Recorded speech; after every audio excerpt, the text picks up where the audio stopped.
Hello, this is the RPG Crawler, and I am just setting things up. I'm going to try something a little bit different today. So what am I looking at? I'm not playing a video game. That's for one. I will be putting more of those up shortly on my other channel. I'll put some of those live in a little bit. Maybe not tonight, maybe tomorrow. What I am going to take a look at is RPG PDFs. I'm going to be taking a look at some pay-what-you-want/free stuff that I saw on drivethrurpg. This is where this one came from. It occurred to me while I'm doing my RPG news roundups. I do those once a week, and I always go through for like the really nice stuff, or at least the stuff that looks like something I would like, which may not be what other people like, but it's worth of, I figure, hey, it's neat. I'll go ahead and mention it. And every week there's always like a whole slew of pay what you want or free stuff that may not be really worth a mention in the main RPG news deal. But I do take a look at it, and occasionally I go ahead and grab one and download it. Now, I don't know if there's any interest in looking at these things, so we'll have to see how this video goes. I'm gonna, live stream it, maybe chat a little bit if we get anybody actually watching, and basically go through some PDFs. And if this works out, I may make this not like a super regular thing, because there's a reason why I don't live stream, and that's because I really have a hard time getting a schedule together. Of course, for those who have watched my channel a long time, of course, but hey, if it's worth checking out, it's worth checking out. So I have selected. Let's see how many I've selected to look at today, and I've already gone through these very quickly just to make sure there's no inappropriate art or anything in them. I have only taken a look at a couple of them in terms of actual content. So these may be good, these may be bad. They just caught my eye enough to download. And I will try to find somewhere to put links to them. I guess in the description once it's all done, or I might be able to put it into chat somehow. I don't know. We'll figure it out. I think for future reference, I'll go ahead and pop the links into the description, just so they're there. And I need new glasses. I can barely see the damn screen with these glasses on. Yeah, let's take a look. What the hell? Thought I turned that off. Okay. Yeah, let's take a look. We'll start with After School Ghost Club.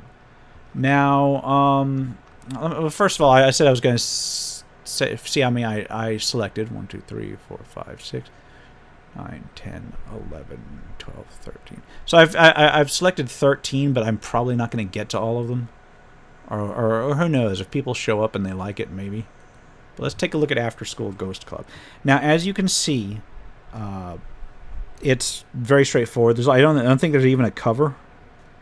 And hell, I may as well take my glasses off, because I can't see anything with them or without them anymore. So I may as well take them off, Okay, so yeah, it's very, very basic. As you can see, it's basically like 2 pages. Like just 2 pages, 2 columns.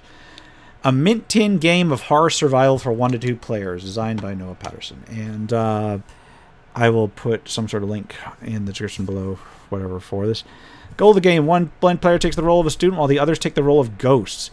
And I've taken a look at the art, because this comes with artwork. This comes with some cards. And the cards, while they aren't exactly... while they're not exactly what you might call really, really all audience friendly, they aren't like explicit or anything. They're just basic anime stuff. This reminds me of, like, the concept of this game reminds me of Corpse Party. If you've ever watched that.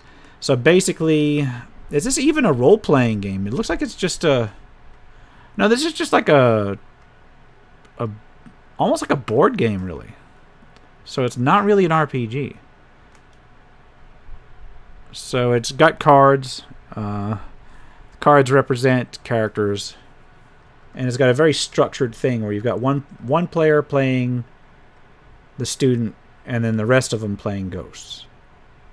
So the ghosts basically have to kill the student, which is kind of messed up, but it works. You can play solo. That's interesting. I think it demands on card, or it relies on cards. It's very, very, very basic. Very, very, very basic. I don't think I'm even going to get into it because this is not exactly an RPG. I think I may have mentioned it's not an RPG. So, but they do have skill checks. I mean, you could play it like an RPG. It's got all the basics. It's just that everything that's not like combat or movement is just tossed away. So let's see. Let's take a look at the cards that come with it, and then I'll move on to the next one. Let me take a look at the cards. Boop. As I said, anime. What do you know? Different sorts of little anime girls in different cards, and that sounded kind of wrong. Yeah, different kinds of ghosts. And you've got different rooms. So I guess this is whoops, tap that back. So I guess this is kind of tile-based, where you can like put these rooms together into a map. But they're on cards. They're on cards, so I guess you just randomly... Do you randomly lay the place out? Let me take a look at this from the beginning. Find the entrance hall room card, so you pull that out of the deck, and then shuffle the remaining room cards in ghost deck. So you got a room card deck and a ghost deck. And then the ghost player draws 3 and then lays... Okay, so the ghost player deals out the map. So the student has nothing to do except track what they're doing and decide where they're going to go. That could be cool. I mean, I'm not going to sit there and say it's great, but that could be cool. Let's take a look at the next one, because this one kind of derailed real quick. I have next Beneath the Ruined Wizard's Tower. Beneath the Ruined Wizard's Tower is a second level to the Holmes sample dungeon. Oh, okay. So in BX there was a sample dungeon in BX. So this is just somebody doing like a level for that dungeon. Okay, and I'm presuming it's BX/OSR compatible. Oh, that typeface. Oh, getting me with that old school typewriter typeface. Oh man. I don't even know what to say, man. I guess it looks old school. It looks like the old Holmes book I looked at. No, Holmes was before BX. BX was after Holmes. Holmes version was Holmes version. I did a retrospective on this, man. How did I not even know that?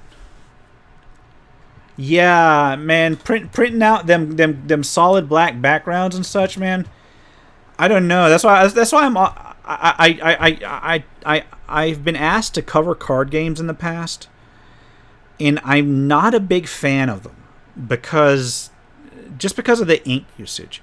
It's like if there was enough demand, I would cover it, but if I'm going to sit there and chew through like a bag of ink, or if I'm going to chew through an entire cartridge of ink just for a review, and that's got to be some motivation, man. But yeah, so this one's just a sequel to the Holmes sample dungeon. I don't know if it's any good. I gotta presume this is going to be pretty generic. Let's see. The players have completed this original level of the sample dungeon. They have reached the second level in their professions and are about to do so. I don't even remember the Holmes sample version. I remember the BX and the Beckney ones.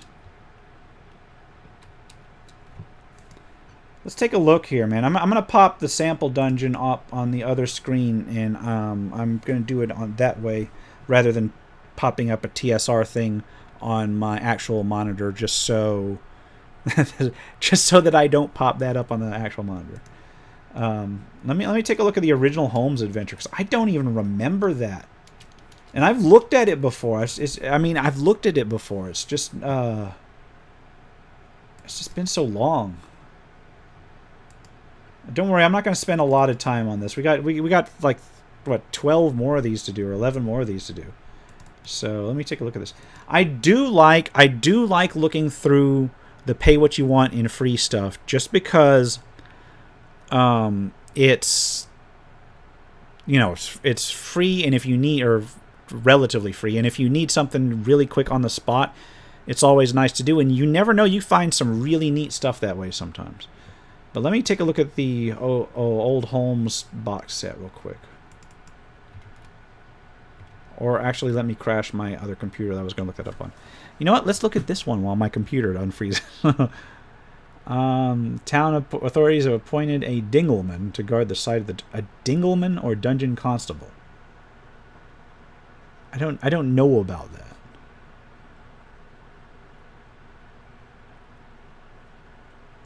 It's got pretty much stock art. Dungeon Constables. That's from a blog, from the Fen Orc blog, and the Fen Orc is the one that wrote this. Yeah, Fen Orc. So it's kind of like an ad for their blog. Well, I don't mind that. I don't mind that. Hell, I may check it out sometime. I will check out Fen Orc's blog. Not on stream, but I will check it out and see if it's any good. Feg. That's what is? That's a person. That's not a monster. Okay. All right. I like the old school vibe of this map, and I like the fact it's not pixelated to hell. I do like that. I do like that. Other than that, it's just a straightforward keyed dungeon. It's the second dungeon level. I don't know what I was expecting. It was advertised as the second dungeon level. It is the second dungeon level. Let's see. For second level Holmes characters, those are... I want to say they're decently powerful, especially since Holmes only goes up to, like, what, level 3 or level 5? I don't see anything that really stands out here. Brine zombies. I thought those were from 2nd edition. It includes the superior armor and the water movement. So I guess that's a transfer from 2nd. I can't complain about that. They're pretty generic. Undead Corsair. Oh, a white. Throwing a white at 2nd level characters. Oh man, I thought that was something only I did. The party are accompanied by Lamunda the Lovely. Who is Lamunda the Lovely? Is that somebody from the thing, or is that somebody that I'm not remembering from the original one? It's got to be from the original adventure.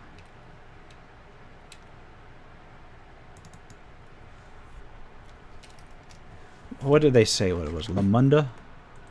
Now I'm curious. I don't need to look this up on stream, but now I'm curious. Well, I've passed it up. It was the Corsair, right? Lamunda the Lovely. It's hot linked, isn't it? No, it's not.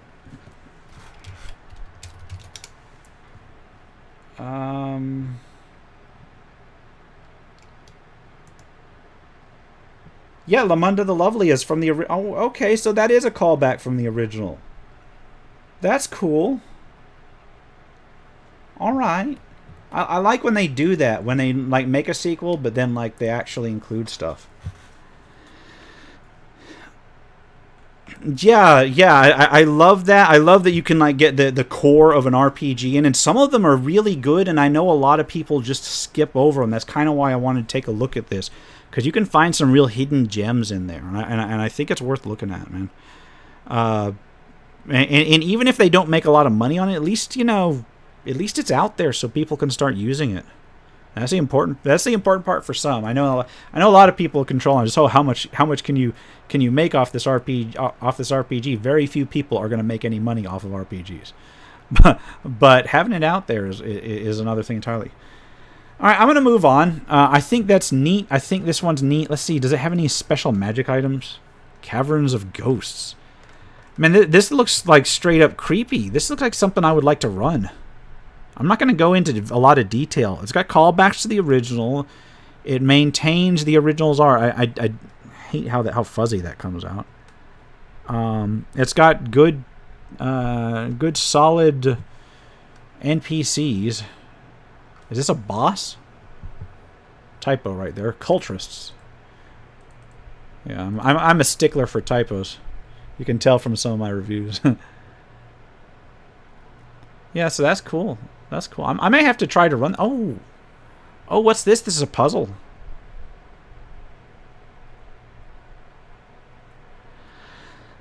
Oh my god. This is a math puzzle. I used to hate those in adventures. Now since I'm not a player and I don't have to worry about it, now they're great. but I used to hate those as a player. Oh man. All right. Any like what's the arrangement here? What's at the end? Man, this is a big dungeon. All right. Fan-orc commentary. For those of us a certain vintage, the sample dungeon was the first dungeon we ever encountered. Mine was first dungeon I ever encountered was in the Beckme Red Box. It was the one with Alina. And I wish I had that original Red Box still. I was not old enough to really get into Holmes or the BX. I mean, I kind of was, but it was like I was like dirt poor at the time, so I was lucky to even get like, you know, food. So I wasn't exactly going for tabletop gaming at the time. So I did not like I think I was God, I want to say like 6 to 7 when Beckme came out. So yeah, I think that was about the time I was getting into it. All right, that's good. Oh yeah, so open game license, nothing really special, just a standard dungeon. Let's move on. Let's move on because I lingered at it because it looked neat. I love that it does have that integrated advice for new DMs. I find that having advice on how to run things rather than the mechanics of running things is sometimes more useful in an introductory adventure for DMs, because I've found that a lot of new DMs that I've talked to, because a lot of people ask me for advice when they're first coming up with something to run. They're like, "Oh man, I'm so worried about this or worried about that," and I'm like, don't worry so much about the rules. Worry about, you know, the feel and the fun of the adventure. And I think more could stand a more minor how to run something without necessarily going to the mechanics of it would be helpful in a lot of these intro adventures. Anyway, give me a second. Next, I'm going to look at some of the micro RPG chat books. I've mentioned a few of them in my RPG News Roundups. I stopped because there's just so many of them. They're usually free, and then they have the micro RPG people have like compilations. Now, I have not actually played any of these, but I finally did go ahead and take a look at them. They're literally just chat books. You print them out, you fold them up. They're like a little pamphlet, and you're good to go. And I looked through a few of these, and they're all basically like the same RPG, the very, very light solo RPG. And I thought, when I first looked at them, I thought they were like programmed adventures. But now that I look at them, they're just procedurally generated stuff. And all of these share pretty much the same system. They have the same exact... they have different write-ups because they're all different like adventure locations. But they all use the same stats, the same weapon damage, although they rename the weapons. Like instead of longsword, it'll be something else, although I think usually it's longsword. And then the ranged weapons usually have different names, but the same damage and cost progression. Same with armor. They use different names, but the same stat progression. And then room generation, it looks like there's like 6 different types of rooms, but these rooms are basically buffs or debuffs. So when you're in a certain type of room, that could be literal. They can name this, like the morgue here. They can name this morgue literally anything. I'll pop up another chat book real quick because I was going to take a look at a second one. Warren of the Rat King. Let's take a look at that. So boom. See what I mean? Basically the same book. If I switch back and forth between them, Very little changes in terms of layout, just some of the names and the names of the rooms. But the effects are pretty much the same. And then you go into the next thing is just the monsters, and you just run with random encounters until you've encountered them all, and then the boss will show up whenever you roll an encounter.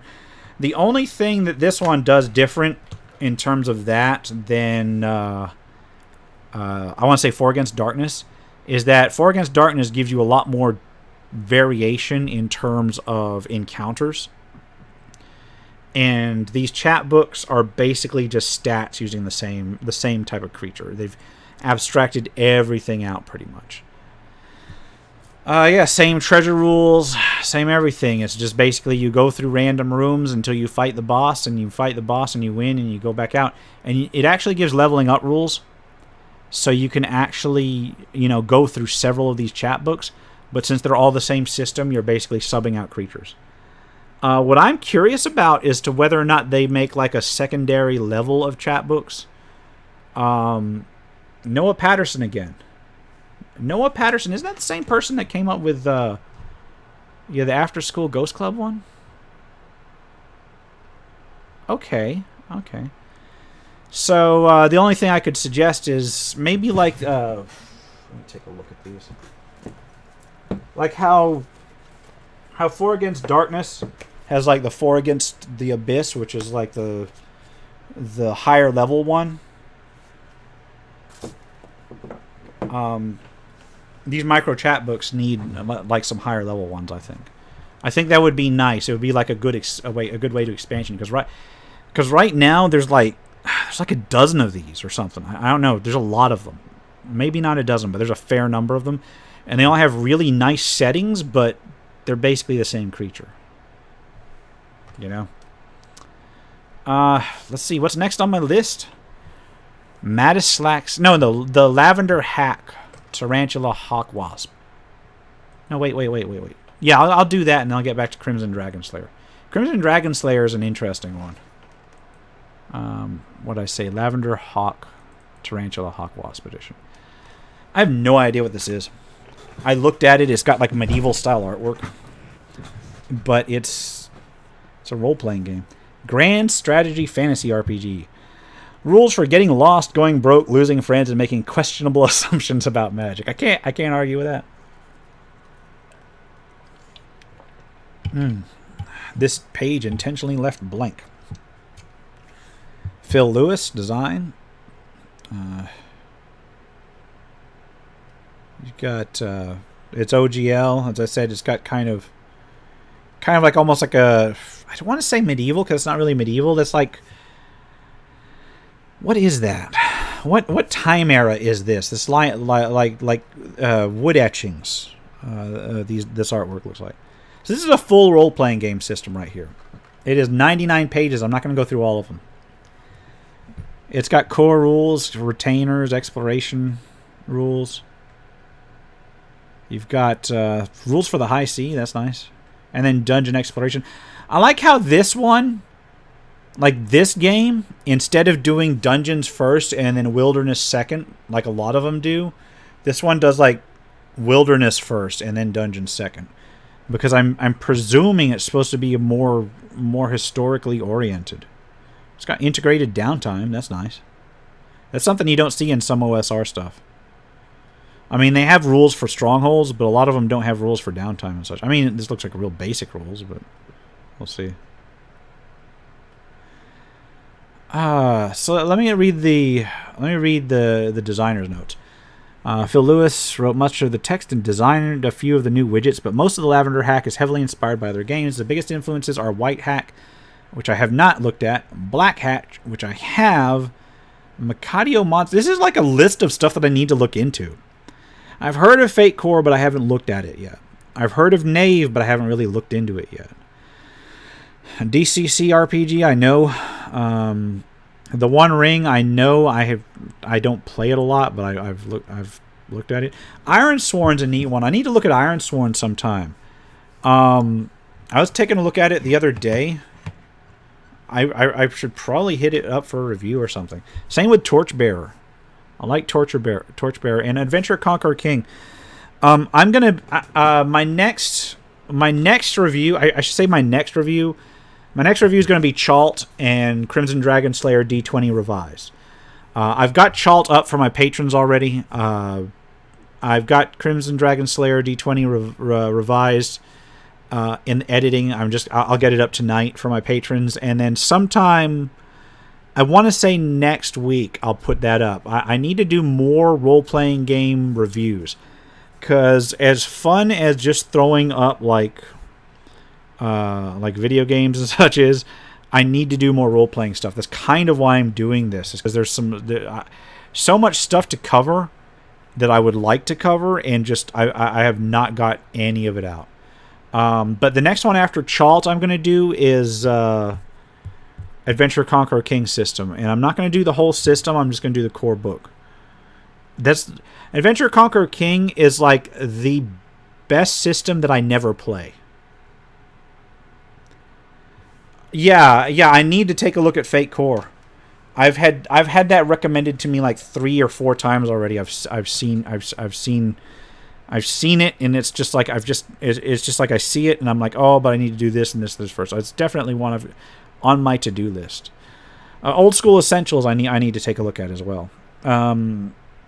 Old School Essentials. I got Jeremy Halt that I covered some of his creature features a while back on. Sent me some Old School Essential versions of his stuff, so I'm going to take a look at those as well. But I'm going to try and get another Old School system out before I do that.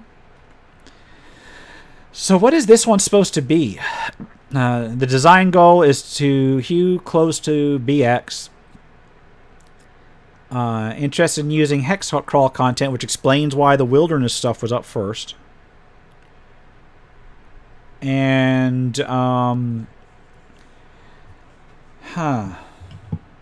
yeah, Torchbearer is not close to BX. It's nice, but it's not close to BX. Not sure if Lavender Hack fits in the OSR or not. Yes, it does, because it tries to capture the feel. It may not be a clone, but if it captures the feel. I love this wood carving style artwork. At least I think that's what that is. Okay, you got your what's it? You got your basic 6 stats. Same basic layout, so BX tests.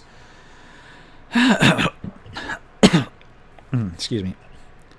Tests D20 versus a different test type. The CR is always 8. And you just got like gradient successes. That's nice. That's something I don't see a lot in OSR stuff. I mean, I should, because it exists. I've seen it in other systems, just not a lot in OSR stuff. Hold on. Excuse me while I choke on my own phlegm here. Okay, so natural 1, natural 20. They've got criticals and fumbles. So you can re-roll. There are ways to re-roll, but you keep the crit or the fumble anyway.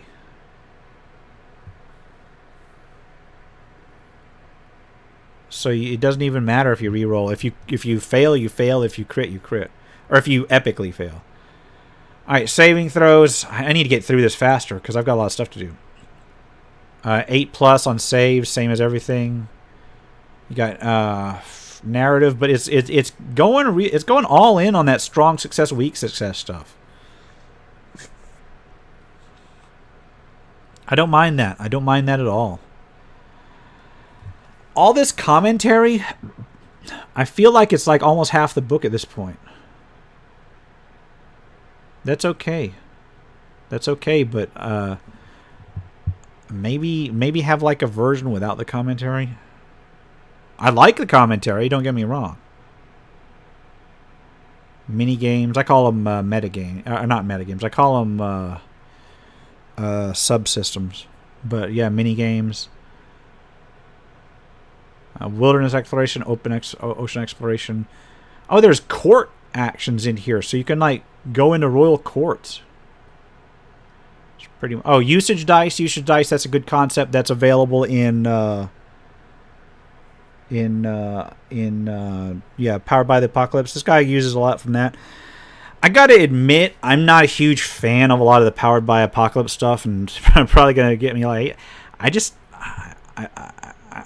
looked at it, and it had some neat concepts like the usage dice and such, and you know, as you said, the gradient successes. But I just really couldn't get into it.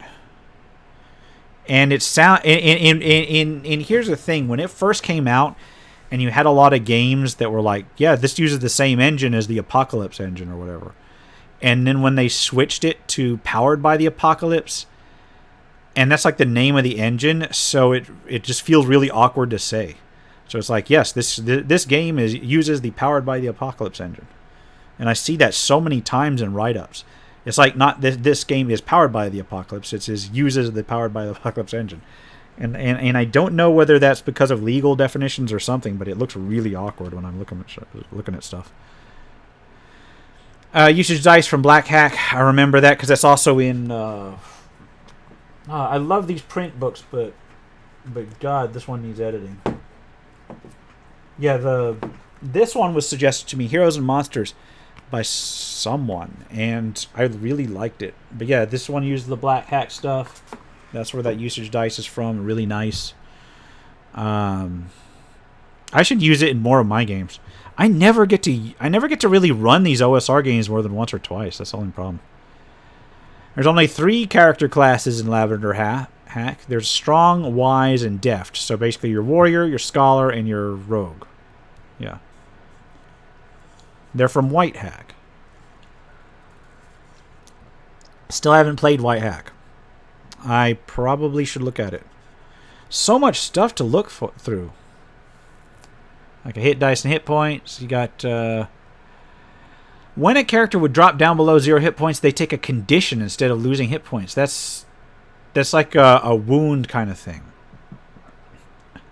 So characters don't just die, they get wounded, and then they can continue. That is neat. That is neat, because I would 100% rather have... I love OSR stuff because it gives real meaning to character risk, but I would 100% rather have characters stumble out of the dungeon alive but maimed rather than just dead. And I know my players right now are probably will watch this video and just laugh at that. But I would really rather them stumble out and like be hurt or something rather than dead, because it gives the potential for them to continue. And you know, that's something that's important. Got birth signs, just kind of like that reminds me of DCC RPG. You got aspects. What are aspects? Each character has an ambition that reminds me of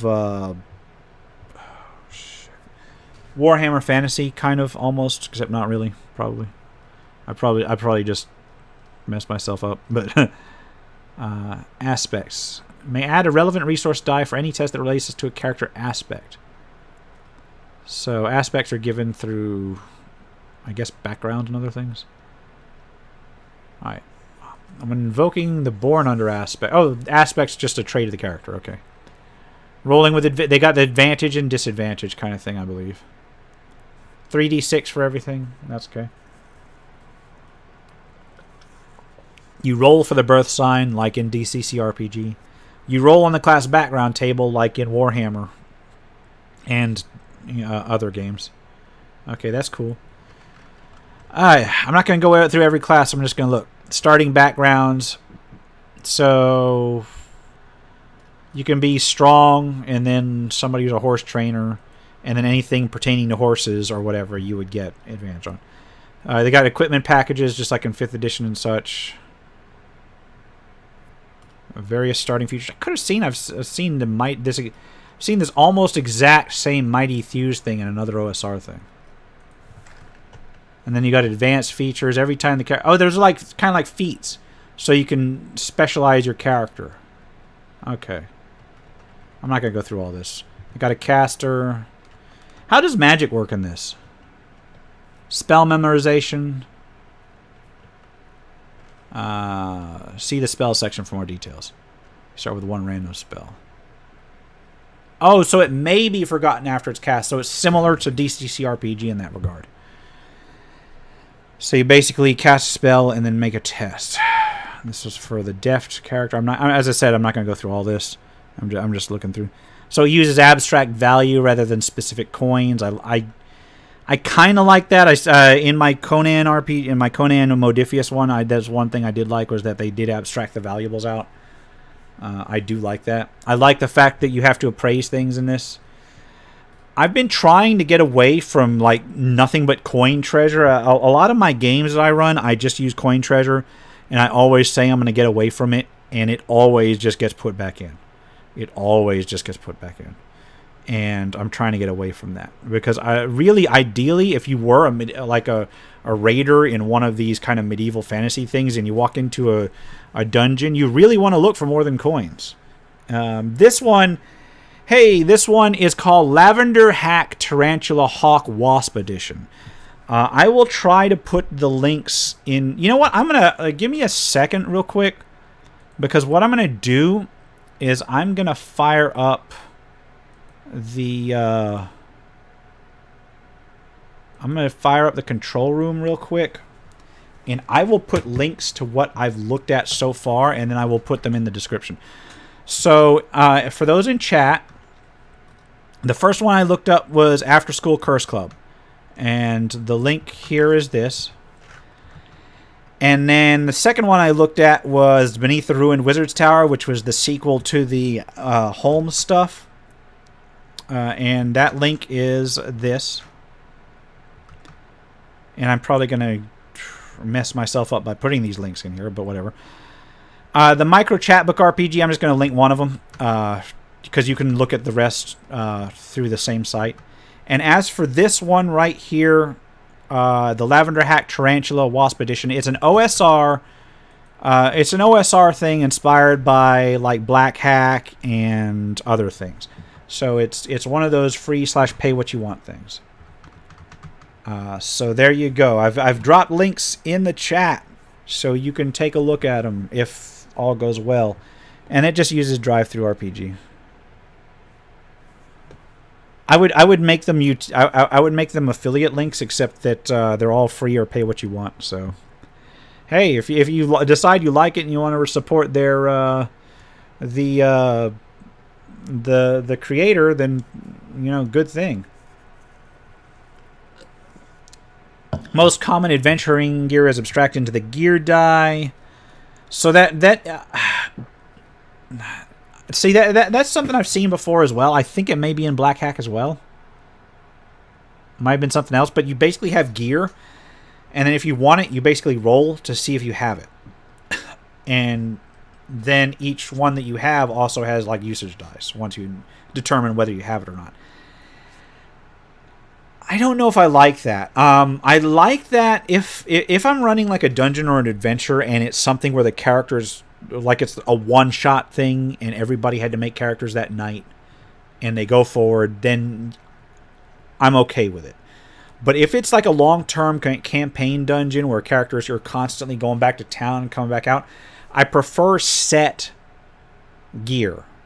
Because with set gear, then you know what characters have on hand, and they have to think about what they're going to carry into the dungeon as much as what they're going to be carrying out of the dungeon. So it adds like an entire dimension that you miss in a lot of modern stuff, and with stuff that uses a gear die. Although the abstraction is nice for like one shots, I will say that.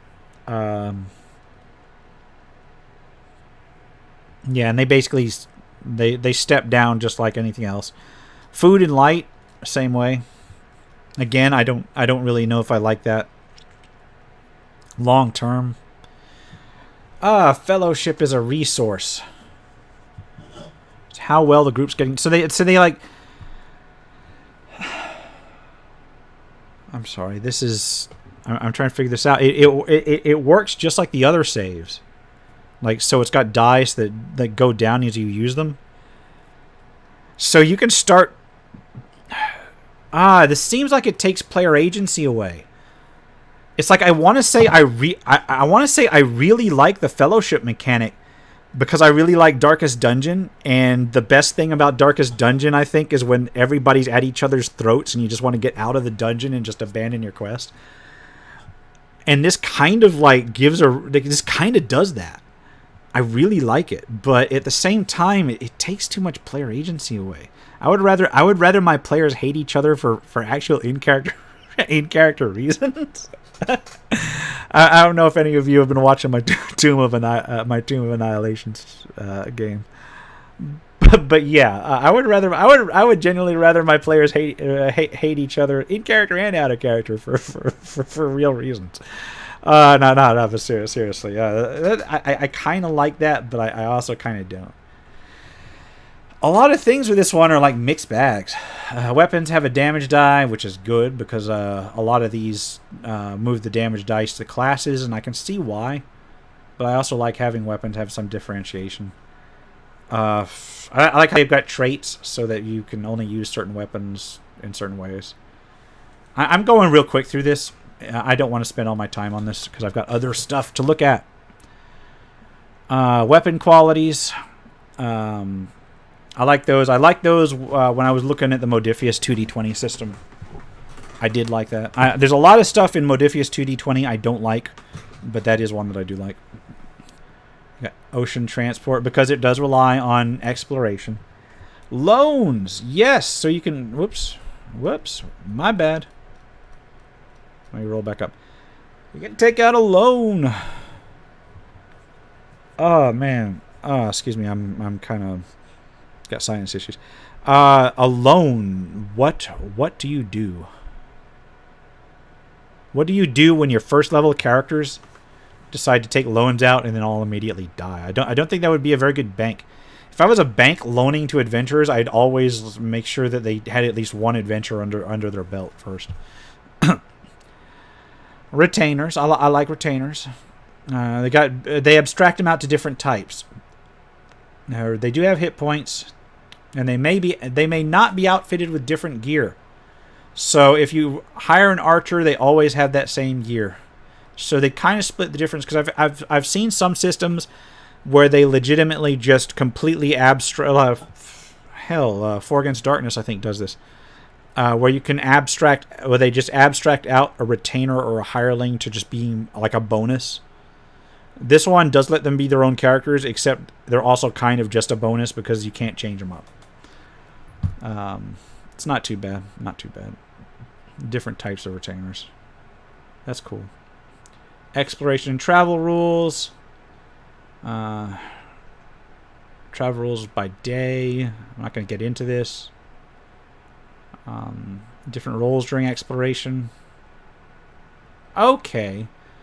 So they formalize a lot of exploration rules. So that's good. I don't mind that. I don't mind that at all. Fast travel along a known route. That's okay. Wilderness exploration minigame. So you basically run through a different checklist every day during wilderness exploration because they're really trying to make this like a hex crawl kind of thing. I appreciate that. Bad weather. Roll for encounters to determine the watch when the encounter occurs. Okay. So you basically check for encounters once a day, I guess. It's not bad. Oh, and then you can come across layers. Okay, so hold on a second. So let me take wilderness events. Oh, wow. Give me a table. Tell me there's a table, because there's... Okay, here we go.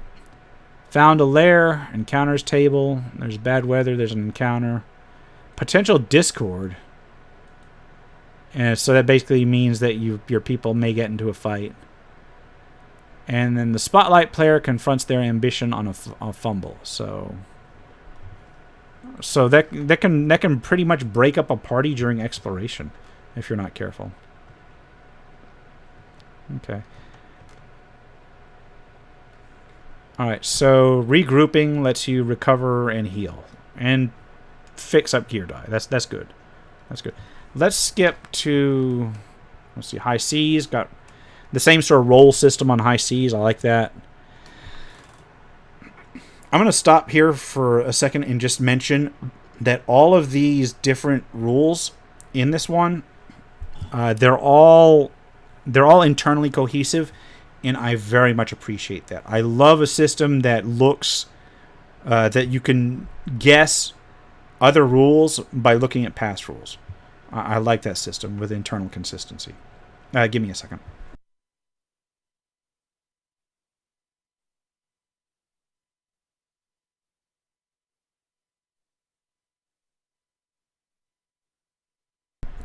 Gotta fill up my water. Okay, so the sailing stuff's a little bit more complex because, of course, there's wind and weather. Ocean events, very similar. Surprise encounter, ocean encounter, and event rather than layers. Okay. Not too bad. And then each one of these shows the event for the different roles. It's not too bad at all. Next is the dungeon. Dungeon exploration minigame. So wait, is there actual maps on the dungeons, or did they abstract maps out?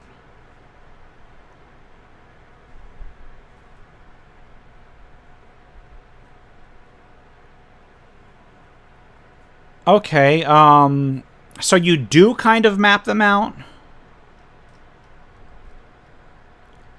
but you also don't. It's like it doesn't matter the size of the room, because that's abstracted out. They just treat them as room to room rather than... I don't know if I like that, because I love mapping out dungeons. On the other hand, it lets you throw a dungeon together really quick. That's not too bad. So they abstracted a lot of dungeon exploration out, and it's the same exact minigame style stuff as in the rest of the system.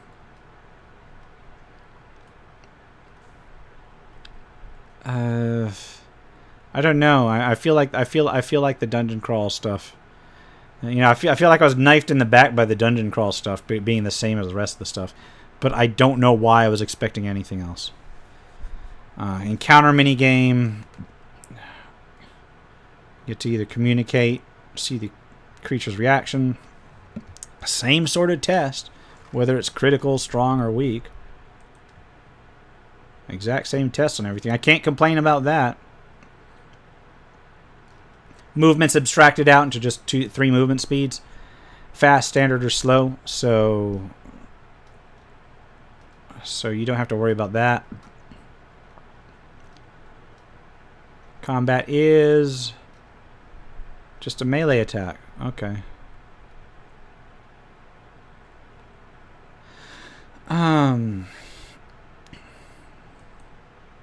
So if you get strong or critical, you don't see armor.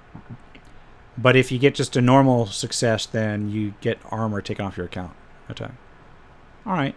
So armor is like damage reduction instead of AC. And then morale tests, same exact mechanic. Okay, after combat. Let me continue on. Naval combat's the same. I'll get through this. Faction. Oh, there's faction rules? Okay. So each faction has like a want. And then what kind of value they're... I'm sorry if I'm skipping through this really quick, but I want to get to the next one. I'm only like 2/3 of the way through this one. This has a lot to offer. There's like... Okay, so court a faction... So, like, if you've got, if you see, like, several factions in the thing, everything from, like, nobles to, like, thieves guilds and stuff, and then it's got rules for trying to get into them and courting them. That's good. Okay, downtime rules let you,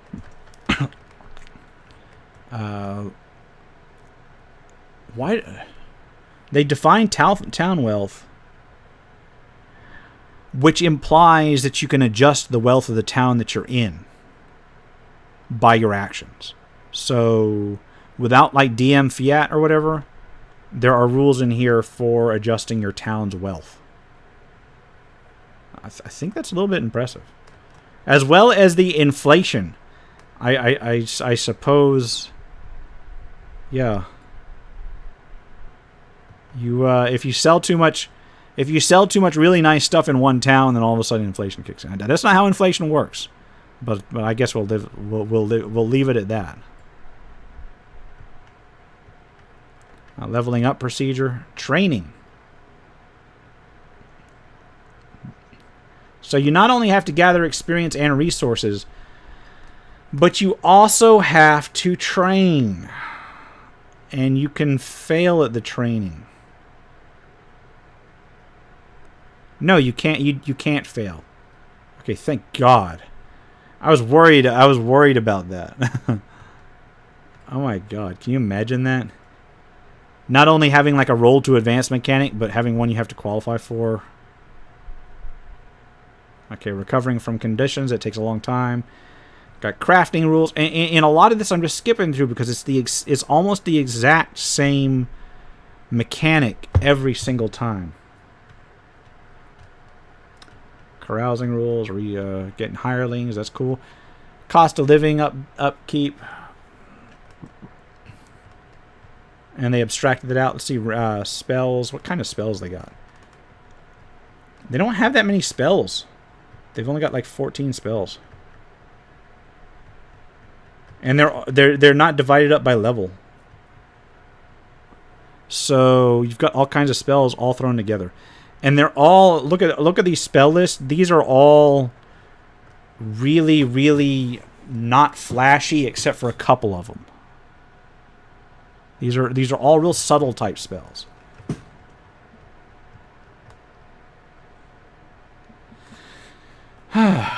Control Element is about the only decent, really flashy spell.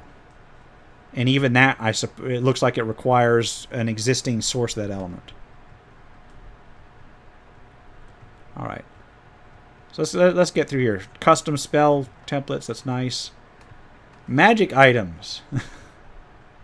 Do I want to read this? Let's take a look at the magic items they have. Potion to cure light wounds. Okay, that was expected. The Ring of Protection, that's expected. But yes, you'll note I keep skipping over this one. The Habanero Suit. A large and potent chili worn over other clothes and armor. What the hell? It gives you a damage shield. Well, not a damage shield, but like something you can return a status ailment to the thing that hits you. It requires 100 pounds of spicy chili. Oh God, I don't even want to know if I want to continue after reading that. It's funny, I'll say that.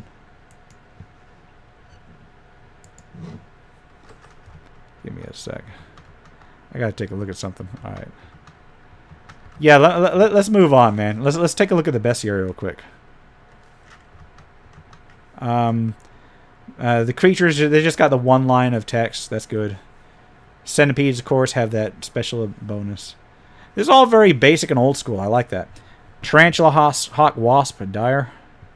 That's the namesake of the version. So,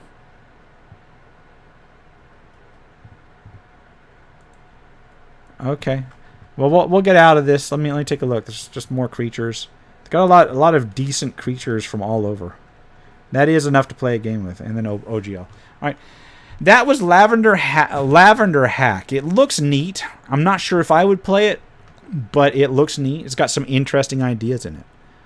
What do I do next? Let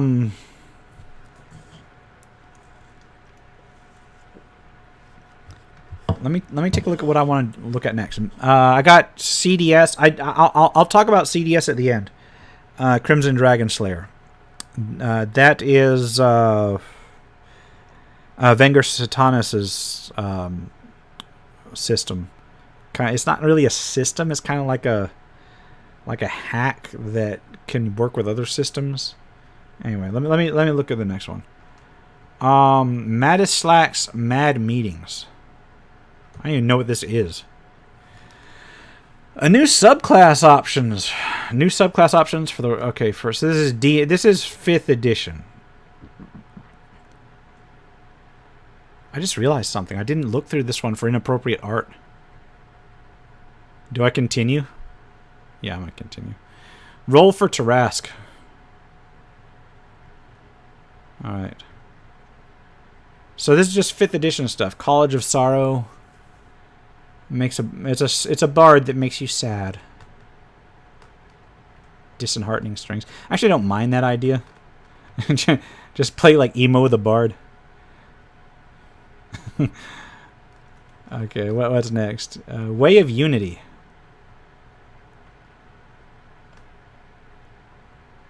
What the? This looks like some hippie BS. I need to say that in a more Texan accent. I'm sorry. Man, this looks like some hippie BS. They're a little bit better, right? The Way of the Universe. Okay, I'm gonna skip this one. That's a monk thing. The Runecast. Yeah, I thought the last one was hippie BS. Magic is flimsy. Magic is whimsical. Studying and tempting to tame is a process that takes a lifetime. What even is the Runecast? What class is it?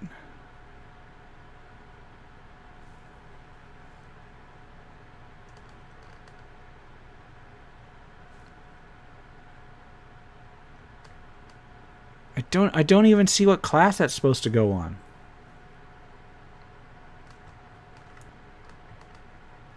Okay. Bacto's Terrifying Cuisine. That looks like something I need to look at. Is that from the same company? Yeah, it's from Roll for Tarask. I need to take a look at that one. I actually covered that one on RPG News Roundup. That's an adventure where you deal with like a demon that sends you out for ingredients. All right. That was Madislack's Mad Meetings. So I don't know if anybody wants that. I'll post the link in chat. Give me a second. There you go. There you go. What's next on my list? What shall we look at next? I've got a couple on here from one person that does one-page dungeons, and he does them in a kind of like an isometric style. But I don't know which one's which, so I may come across it and I may not. And what's funny is that I did I included a one-page dungeon from someone else, so I may blow through like 2 or 3 of these real quick. The Innkeeper's Daughter, one-page adventure written by Daniel Ortiz. This one's the different one. This is the Legends of Eldin, OR15 Publishing. The Innkeeper's Daughter, but in has 2 N's. Unless it's something specific for that thing. So, map's okay. It's a little bit too clean for me, but I know a lot of people like that. It's just a one-page adventure. The name is Dorovan, proud owner of the Gleaming Brigantine Inn, best one in the whole city. Okay. This supplement uses the campaign setting and game system for the Legends of Eldin tabletop role-playing game as a base. So, I don't even know what that is. I haven't even looked at that system, so who knows. So, a young Belisha, that is the Innkeeper's Daughter, finds a lost Krymus hatchling. No idea what that is. And, so she found a baby monster. It called an adult monster. The girl screamed and ran upstairs, so she's not missing. But now there's a big hole in the wall right here. I don't know if I can highlight that. There's a big hole in the wall, and then you basically have to go into the sewers and find things out. Okay. Okay. Well, I don't even know if I should post that link. Yeah, sure. Why not? One-page dungeons. Sometimes they're less than a page. What else I got here? I've got several one-page dungeons, but the other ones are better. The Monastery of the Eternal Sin. Yeah, this is the one. Who is this by? Please tell me you put. You're gonna make me look it up. No, The Raging Barbarian. Simone Temeta. Sorry, I can't read. The Raging Barbarian has a number of these up and seems to put like at least 2 or 3 up a week. And I want to mention them in my RPG News Roundup, not because I am particularly impressed with the dungeons themselves, but look at this map, this artwork. Each one has something like this. So instead of using like your standard map, they're all isometric art like this. And I kind of love that. It reminds me of the original Ravenloft every time I see one of these. So yeah, this one does... this one's for 3 to 4 characters, 4 to 5th level. It does not give you a system, I don't think.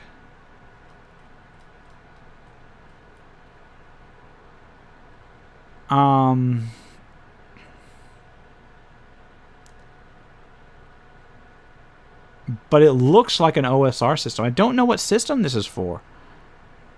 Or even if it's for a system. But yeah, let me take a look, because I'm going to open up. Got the Solitary Manor of King Menador, which is kind of less impressive, if only because the floors are so close together in that keep, so they kind of all squash and hide one another on the top. I don't think that's really vital, but then you got stuff like this door that goes to where? Because... Or did this room cut that area off? See, I'm not entirely sure about that. And then they've got some rooms like... like to get to room 6. How do you get to room 6? Hold on. Alright. Yeah, so the maps aren't perfect, but they get the job done. And really, what more can you ask for? I still don't know what system this is for.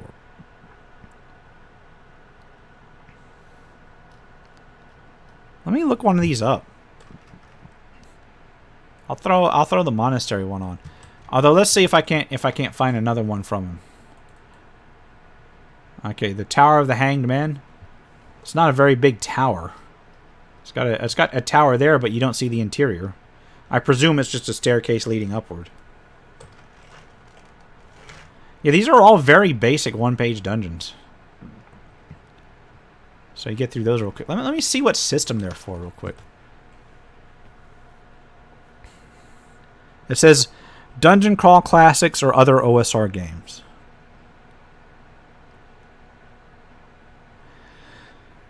Says the one I plugged in is the 5th of a collection they're realizing. I don't know if it's a he or she, whatever. I don't really care.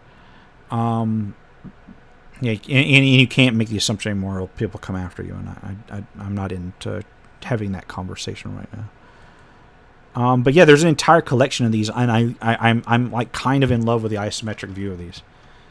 Anyway, I'm gonna move on. I'm not even gonna examine these in high end. They're just one-page dungeons. What you see is what you get, and they just give you room descriptions. I guess that'd be great for just picking it up and running one night. I gotta get a whole collection. What I need to do is I need to do like a video on like the DM, like a DM's notebook. And I don't have one right now, but what I used to have was like a 3-ring binder where anytime I thought anything looked really neat or interesting or that I could use, or anytime that I had free time, I would like jot down notes or write an encounter, and I would just throw it in this 3-ring binder, and then every so often I'd organize it, and that way whenever something unusual came up during a campaign, I would already have like a whole slew of stuff that I could just immediately go to. And I could just pop in and be like, okay, I'm going to drop this encounter here. I've already got it written up. And it may have been months prior. But that's the kind of thing I would throw one-page dungeons in. So let me move on. That means I only really have 2 more things to look at. And I'm going to look at this one next, the Tomb of Raven Darkmoor. Let me close the rest of this. Tomb of Raven Darkmoor is an actual like adventure from Joseph Moore. It's an Osric adventure for 9 to 12 levels. Oh, and let me post one of the one-page things. Let me post the Monastery of the Eternal Sin or whatever. Actually, let me post the Tower of the Hanged Men. And then you can access the rest of that person's stuff through that. Okay. So the Tomb of Raven Darkmoor. It is 9 to 12. That's actually pretty high level for OSR stuff. I have not looked at this. Like at all. I'm presuming there's not much in terms of art. The legendary Grandmaster of Assassins has finally met his demise. Word is filtered out that from the secretive Guild of Assassins that their notorious leader has finally been laid to rest. Raven Darkmoor was a hero to many, but a villain to most. Those in authority feared him. His exploits were infamous. So,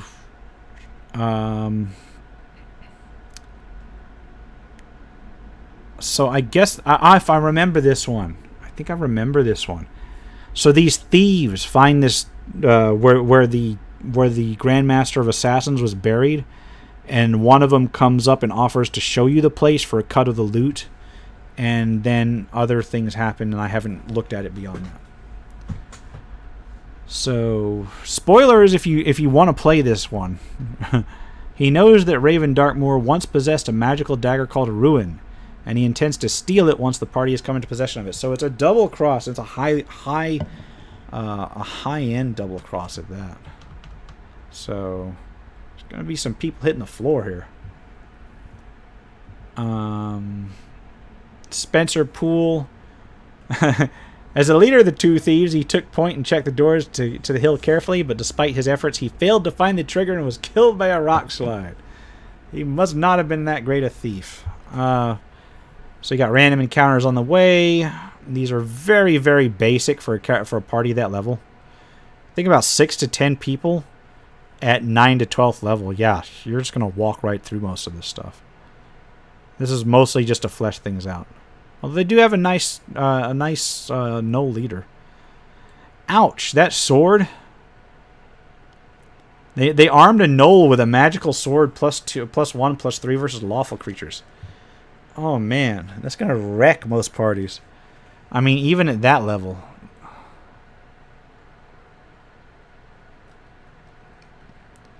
Except, of course, he's just a gnoll, so...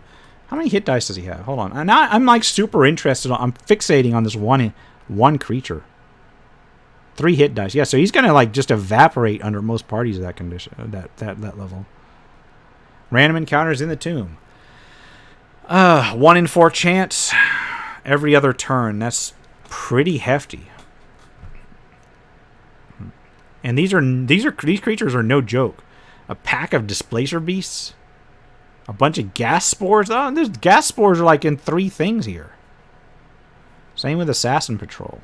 And Black Pudding. Yeah, what's all these repeats? Just put like... I guess they can't if it's... Well, no, that's BS. It's a D12. Just put similar things in adjacent numbers and just say 6 to 3 or just 6 to 9 or whatever. This just describes each of the... Oh, it's because... Like the Assassin Patrol... Well, the Assassin Patrol's in there 4 times and there's only 2 groups. Once both have been eliminated, there will be no others. So you get the patrol and then you eliminate it. Then you... The next time you automatically get the next patrol. Okay, I see how that goes. That's a pretty solid group. Couple low-level fighters. Hold on a second. Wait a minute. Oh no, those aren't low levels. Those are high levels. Fighter 10.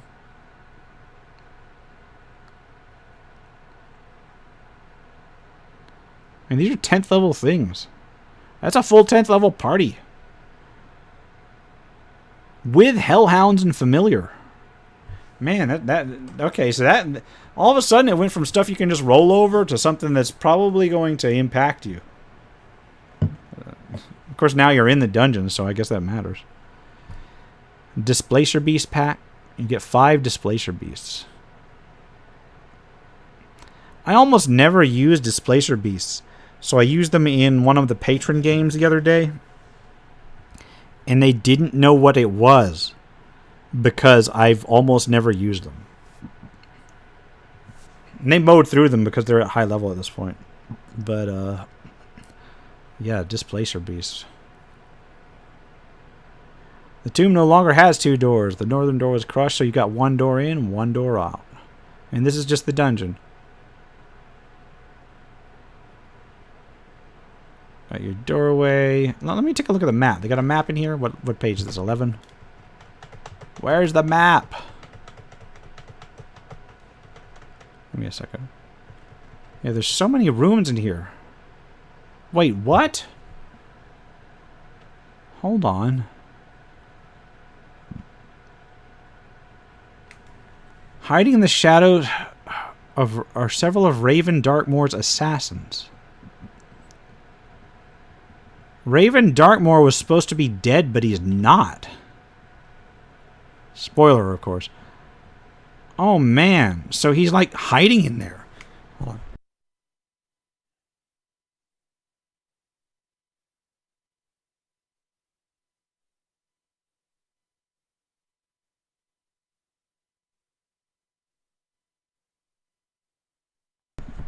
Alright, so the whole premise of this is that you go in search of this assassin's tomb for his magic dagger, except when you go there, he's actually alive and wielding the dagger. Oh, because there's a high priestess there, so she can raise him.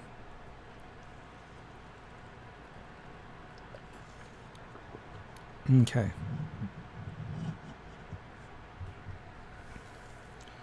All right, so it's pretty straightforward for this level. It's not too bad.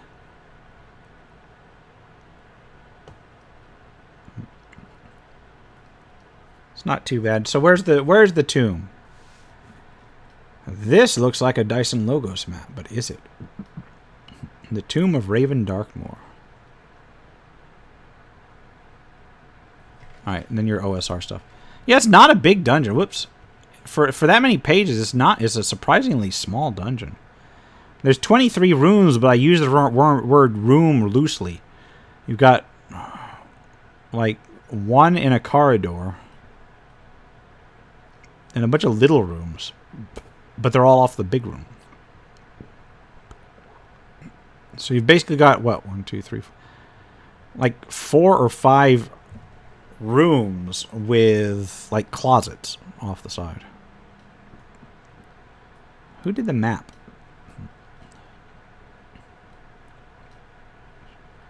Who did cartography? Come on. Yeah, it's Dyson Logos.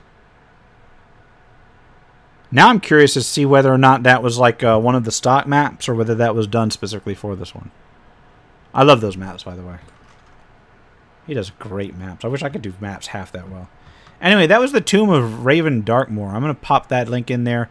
And then we got like 2 more things I kind of want to look at. I'm going to look at Toad of Holding next.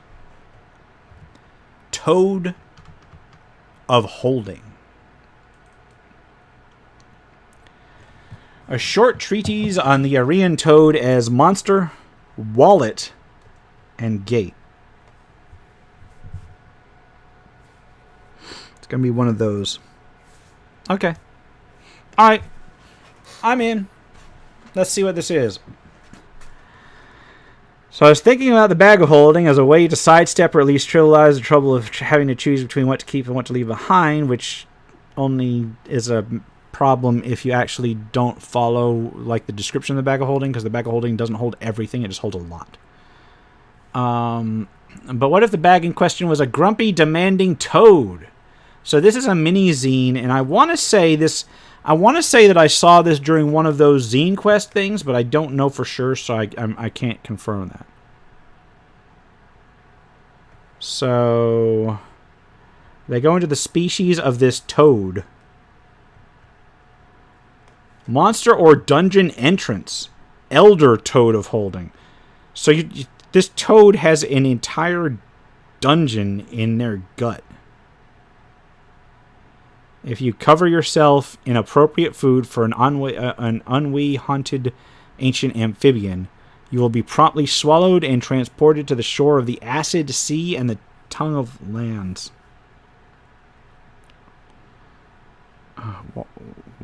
Why? I guess it's interesting. Magic item, Toadstone. In the brain of an elder toad, there's a small reddish brown stone. If cleansed in strong wine, it detects and cures venom. Sought after by the prone to be poisoned. Popular on wedding rings.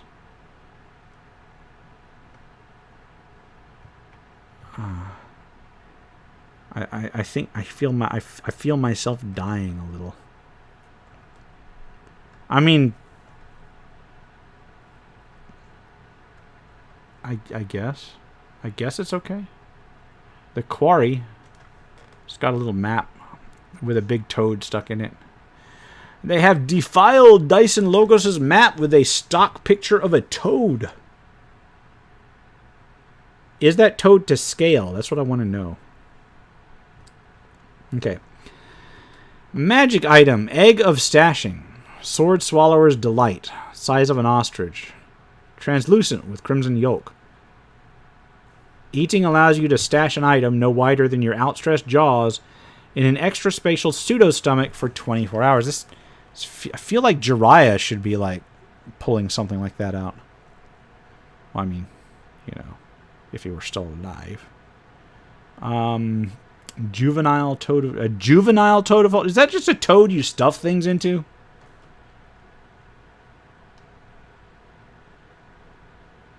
If bribed with the food of its choice, it holds up to HD times 3 items, and an experienced toad tender can massage its stomach to ensure the right object is thrown up.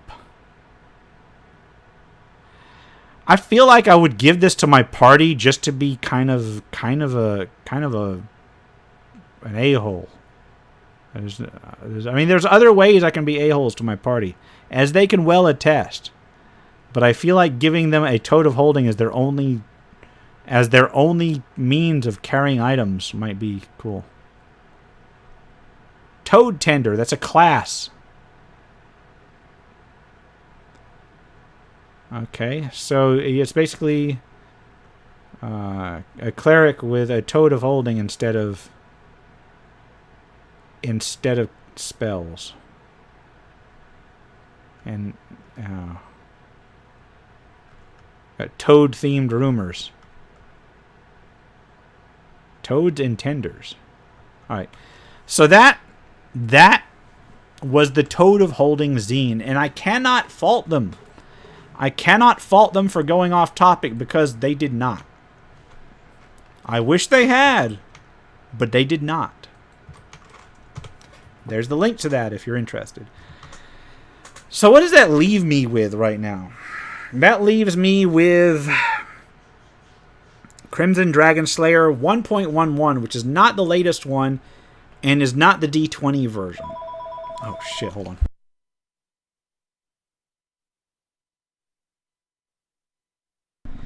And now we know why I don't stream, is because I'm constantly getting calls and I can't put the phone on hold.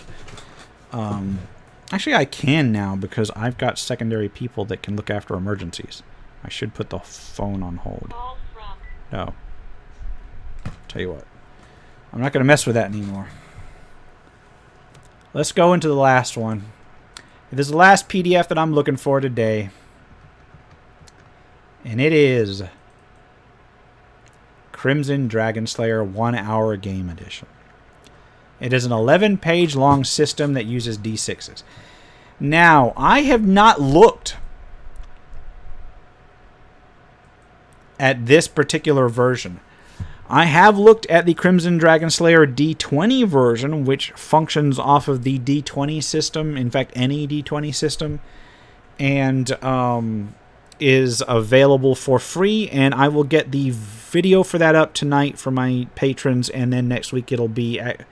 I'll put the review on that up with Charles. I'll probably put them up at the same time. This is from Corthalis Publishing. It is a old school style, over-the-top, genre-blending style system. This is a role-playing game, dark science fantasy, because that's basically what it does. There is a more robust version available, and there are more robust versions available. This one's the free one. The light version. So it uses 6-sided dice exclusively. When 1d6 is mentioned, it means, roll 1. You can roll up to 3. Occasionally, one may be asked to roll 0d6. In such instances, a player will roll 2d6 and take only the lower of the 2 rolls. That's a weird way of putting it. But I guess that works. So that's to represent tremendous difficulty. Roll 1d6 when there's great difficulty, roll 2d6 when there's reasonable difficulty, and 3d6 when there's not much difficulty. Okay. Except for dice pools, determining how badly someone is wounded, also known as damage, only consider the highest number on the dice rolled. If you roll multiple 6s, pay attention to that as well. For instance, if your characters roll 1 and 6, the result is a 6. So what do the numbers mean? Okay. Critical failure is a 1. Critical success is a 6. That is preserved in the D20 edition to a point. You've got scaled successes, just like before, except this time, since it's only a D6, that adds like a bunch of granularity. That detracts a bunch of granularity. Excuse me. So you got like a 50-50 chance of success or failure on each die. Okay. Alright, so race, class, and general disposition. So these are your races, and I'm going to say races because that's what they are. May reroll a poor result. For humans. So each race has its own special ability. This is something I noticed in the Crimson Dragon Slayer D20 revised version, is that races were defined not by stat bonuses or whatever, but by one special trait or ability, and it's the same here. For instance, humans, your character starts... Oh, health is based on race? Okay. So if you're playing a human, you may reroll a poor result die, 1 per game session. An elf gets a 2 in 6 chance of resisting magic, has less health. A dwarf has more health and makes a saving throw at 2d6 die instead of 1d6 for saves. Okay, it's not too bad. And because you only accept you only really consider the highest die, that gives you like a higher chance, like half again is a higher chance of getting something done. Okay, I'm gonna say that was not inappropriate artwork because you can't see anything because her back is turned.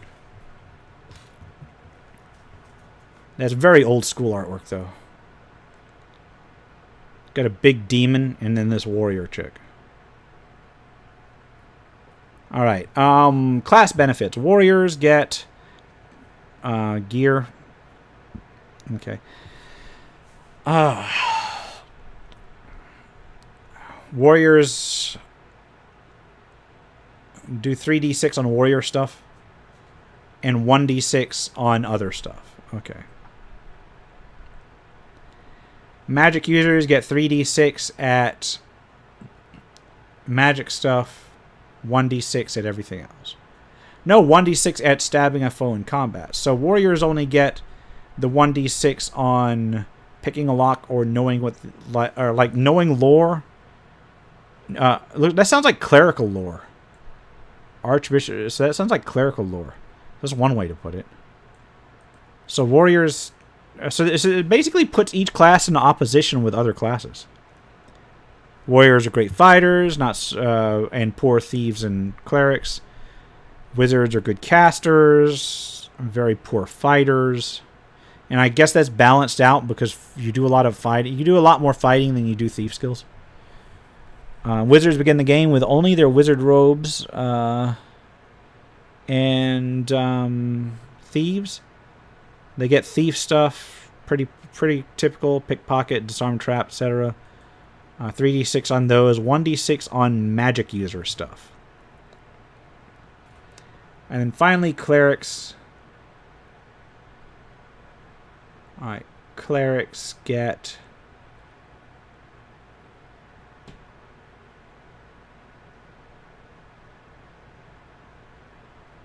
Clerics don't have any... Clerics don't have a benefit or a penalty. Do they? Alright, clerics... learned individuals who've seen the world. They can work miracles. They don't strike from the shadows. Okay. They begin... Yeah, clerics don't get the same notifications as the other two. I have to presume that that's a mistake.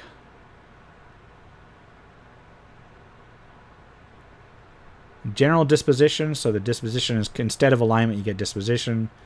And it just tells you what personality trait you got. Initiative, health, damage, and armor. So we already know how to roll attack rolls, which is basically 3d6 versus that sliding scale earlier that was noticed in that table. So initiative 1d6, lowest acts first. Thieves always get thieves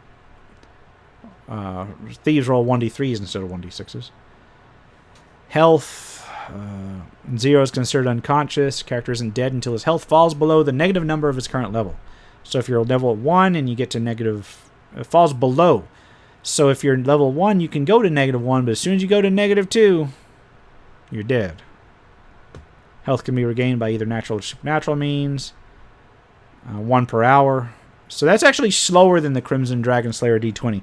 Crimson Dragon Slayer D20 system actually heals you completely on each rest. Weapons do damage. Damage is based on the attack roll, rather than the weapon type or the class. And you see how it is down here? Most things are going to be a 4 or a 5. A 6 is where you start getting additional things.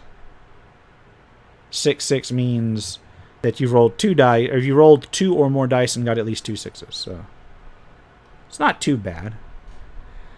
Crimson Dragon Slayer D20 ties damage to class, so that's a departure. So these are, even though they've got the same name, they're really 2 different systems. Armor works to reduce damage, so it's armor is damage reduction. Armor is damage reduction, but everybody has the same chance to hit somebody. So that's odd, but it works. It kind of works. That does seem like a real old school type thing. Okay, saving throws, and it's just a d6 versus that table. Magic. Now let me see how magic works, because in D20, or in Crimson Dragon Slayer D20, Wizard can cast any spell that they know that's of their level or lower, and they just pay hit points to do it. So if it's a second level spell, they pay 2 hit points. So how does magic work in this one? Though magic can be used in combat, it cannot destroy or even directly harm a living creature. So this one uses the magic as subtle type thing, without calling upon the energy of a blood sacrifice. Though indirect harm or destruction is acceptable. Neither can wizards heal mortal wounds. Healing powers are granted by the divine. Okay. Which the cleric did not have any kind of divine, at least in this version.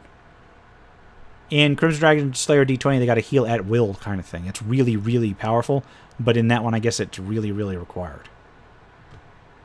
Okay, so yeah, energy is drained from the wizard's health, but it's rolled on this table instead of static. So every time you cast a spell, boom, you drain some energy, some hit points from yourself.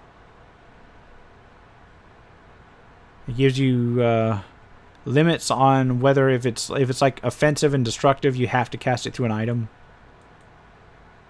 And they can use magic to activate or operate high technology, which is important because this system is used in can be used with a lot of the Court publishing stuff, and a lot of that is either high tech or science fantasy.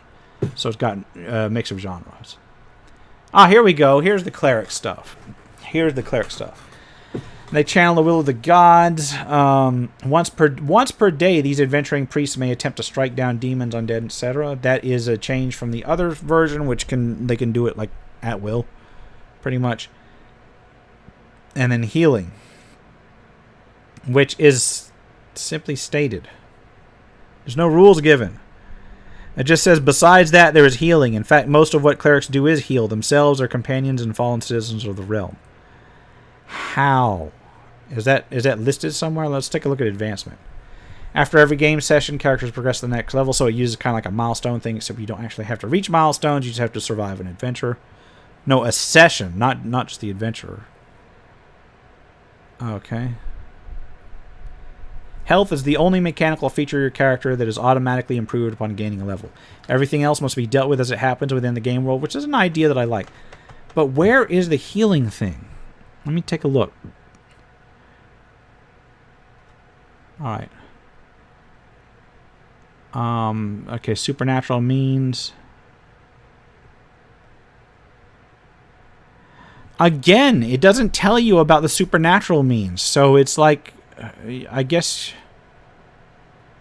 like cleric healing is mentioned in this several times, but at no point is it ever like actually fleshed out. Or at least not before here. They do include. Oh man, I keep scrolling past. I want to stop looking at that warrior chick.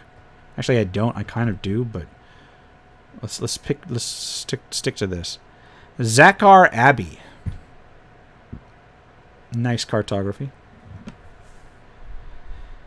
It's a church with a graveyard. And this adventure just goes in. Standard box text. You got your rumor mill. Got your location. Aha, here we go. The stats on these things, there's only like 3 stats. Zakar has dug up a few bodies in order to guard the lair. There are 2d6 of them, and the stats are health, armor, and attack. And it's all you need to know, because everything else is old school diced. And even if you're super experienced, it's not going to affect your armor or your attack, because that's instead represented by health. And what that does is it makes the combat move from like an exponential growth kind of thing, where you get both hit points and better ability to attack, to just a linear growth where your ability to attack stays the same, but you become more survivable and therefore can get off more attacks. So I kind of like that for a really old school style. An infernal elf. Yeah, that's something in Chalt, and I'm going to mention it here. Like they describe several elf types that you can play in Chalt, and each one of them has rules for what happens when you skin them and make something out of their skin. Like, can you imagine that if you picked up like a D&D book and it was like, elves are short, or dwarves are short and squat. They get bonuses to Constitution. And by the way, if you hollow their skull out into a mug, it will do this. Oh, man. Alright, so this is just basic location-based adventure. I like that old school style. I do enjoy that old school style. And even though it's old school, it's got like that sci-fi mix in it, which is old school in its own way. I like that style. And there's the list of other Court Thawless publishing stuff, which I'm afraid to go down. Here we go. Anyway, that was Crimson Dragon Slayer, like the basic game. What year is this one from? I got my name on there. Hold on. What year is this one from? Let me take a look at that. Let me put that in the chat real quick. I'll put the link in the chat. There's the link in the chat. And let's take a look at the actual thing. It says it was released in 2016, so it's been out for a while now. So the other, in terms of that, Crimson Dragon Slayer, there's that version that used D6s, and then there's a paid-for version of that, and then there's a D20 free version, and then there's a paid-for version of the D20 system. Let me take a look. The paid-for version of Crimson Dragon Slayer, which I presume is the D6 version, is 40 pages, and it's like $5 for the PDF. So there is a full-on system. So I guess it's got its place. It's got its place. It makes for a very deadly kind of thing, but it does have its place, and I can see the logic in it. Like, I can see the logic in the little bit of math in the system. So, yeah. Anyway. Man, I've been going on for a while. I thank you guys for watching. Thank you all for watching. I'm going to wrap it up here. And because I got editing to do. Let me know what you like. Let me know what you feel like. Because if you want me to do this again, what I can start doing is I can start... I can start like doing this more often. Maybe not weekly, but every time I do my RPG News Roundup at the end of the week, I can assemble more of these pay what you want kind of things to look into and cover them like every couple of weeks or so, or do other stuff, you know. I'm trying to get more RPG stuff on my channel. I've got... Oh, God, I've got a project list a mile long. I'm going to go over it right now for those who are interested. If there's anybody interested, then I will go over it. I've got more reviews coming up. I've already mentioned those. The reviews take me forever, though, because I've got to actually read through the book and then play test it and then write it up and then figure out what I'm actually gonna address on it. And I know other people do reviews like constantly, but this is if that was the only if this channel was like the only thing I did, I could keep up with it, but I can't. So that's what you get. Let me look at my video project list, which I recently compiled all of the video ideas that I've had for a while now. Hey, and thanks for watching. I appreciate it. And I if you want me to do this again, let me know. I can try and do these, like, not every week, but every couple weeks maybe. And I will put this up on my channel. For those who are interested, I've got Indie Game Friday sketched out for the next couple months. With actual role-playing done. I've got some first looks for those who like my computer stuff. I'm going to do a first look at Zuria. I'm going to do a first look at Legend of Keepers, which is like a dungeon crawler manager. I'm going to do a first look at Stone Shard. I'm going to do a first look at World of Horror, which I played the hell out of. And I really should have recorded.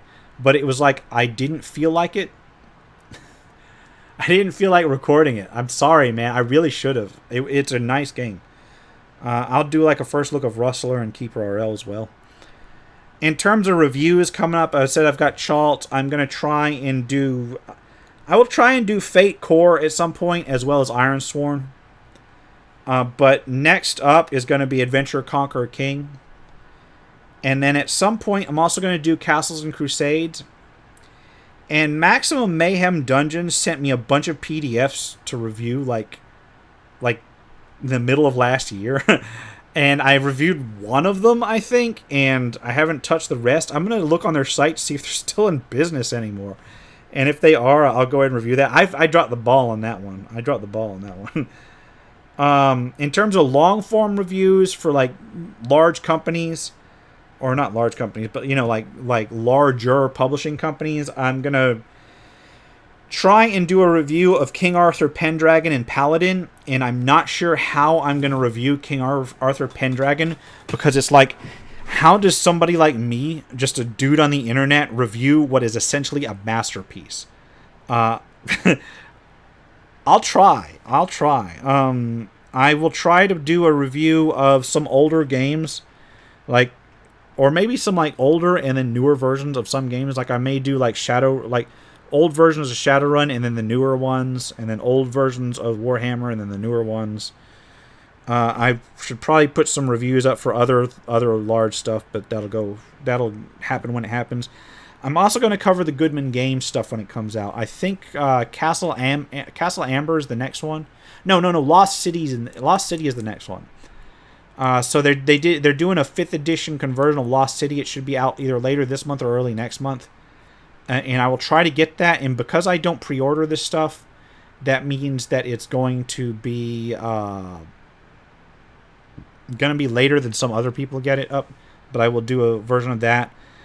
They are doing Lost City, then Castle Amber, and then Temple of Elemental Evil, which I love.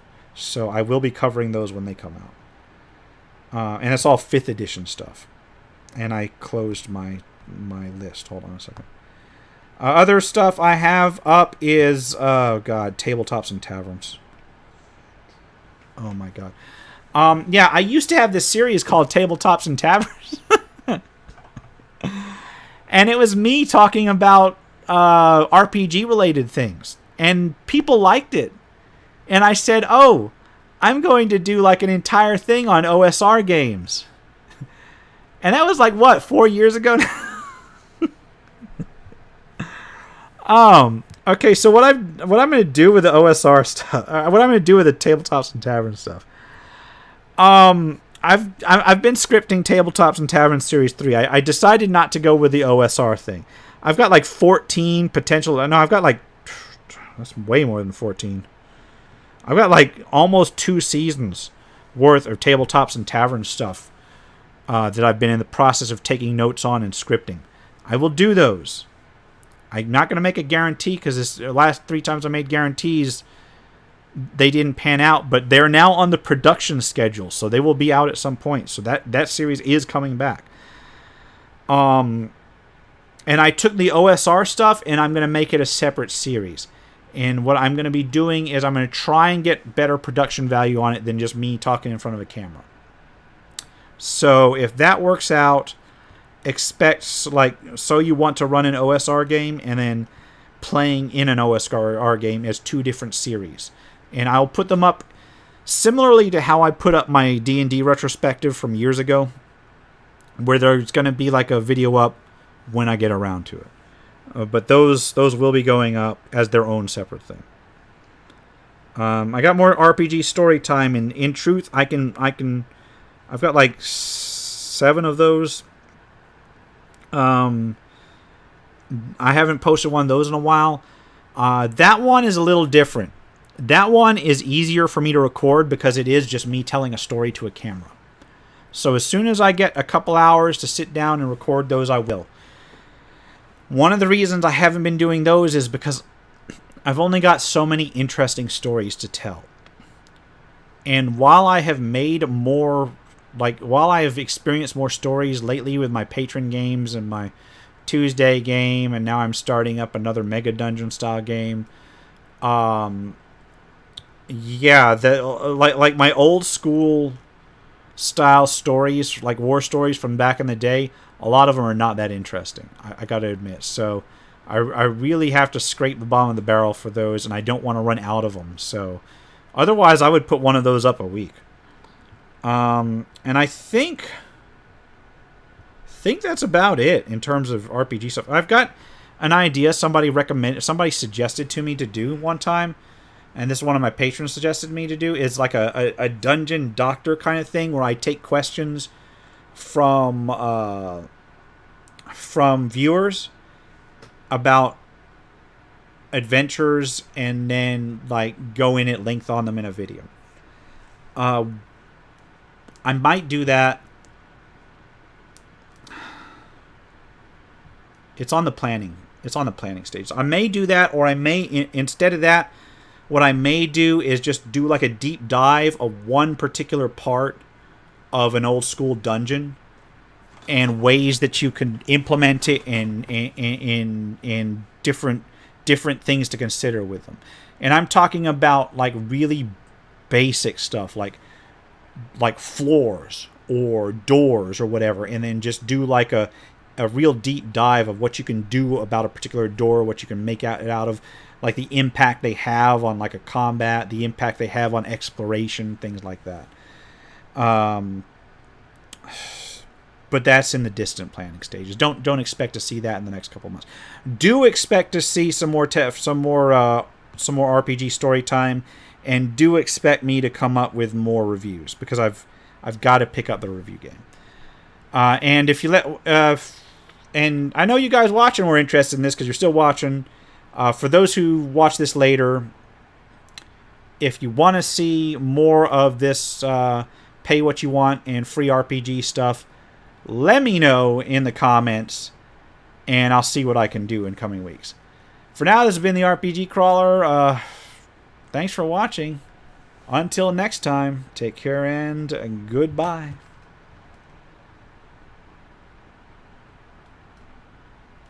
And of course, I didn't actually set background.